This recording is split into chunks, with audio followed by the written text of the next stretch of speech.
కోపం వచ్చిందంటే ఎక్కడి నుంచి వస్తుంది రావడానికి? వేరే దానికి ఏమైనా చిరునామా ఉంటుంది ఏమిటి? లోపల నుంచే పైకి వస్తుంది కోపం అవకాశం చూసి.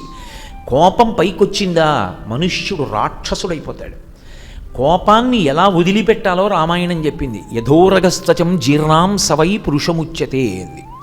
మనుష్యుడు అని ఎప్పుడు అనిపించుకుంటాడంటే తనకొచ్చిన కోపాన్ని తాను పరిశీలించుకుని పాము తన శరీరానికి పట్టిన కుబుసాన్ని తానే వదిలిపెట్టేసినట్టు.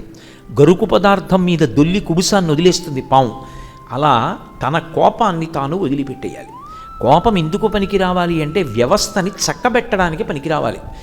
ఏదో మీ అందరు అల్లరి చేస్తున్నారు అనుకోండి, టేబుల్ మీద గట్టిగా కొట్టి సైలెన్స్ సైలెన్స్ అంటారు మాస్టర్ కోపంగా కళ్ళిలా పెట్టి. అంటే ఆయన నిజంగా కోపానికి వశుడైపోలేదు, కోపాన్ని నటిస్తారు. ఓ అధ్యాపకుడు ఆగ్రహం చెందుతున్నాడని పిల్లలు నిశ్శబ్దంగా కూర్చుంటారు అంతే. అంతేగాని ఇంకా గంటసేపు ఆయన ఊగిపోయాడు అనుకోండి పాఠం ఏం చెప్తారు? అక్కడికి దాన్ని వదిలిపెట్టేయాలంతే. యథోరగస్త్వచం జీర్ణాం సవై పురుషముచ్యతే. వ్యవస్థని దిద్దడానికి కోపం తెచ్చుకున్నావు, అయిపోయిందంతే. దానివల్ల ప్రయోజనం వదిలిపెట్టేయాలి అక్కడతో. ఇంకా అదే మనసులో పెట్టు కూర్చోకూడదు.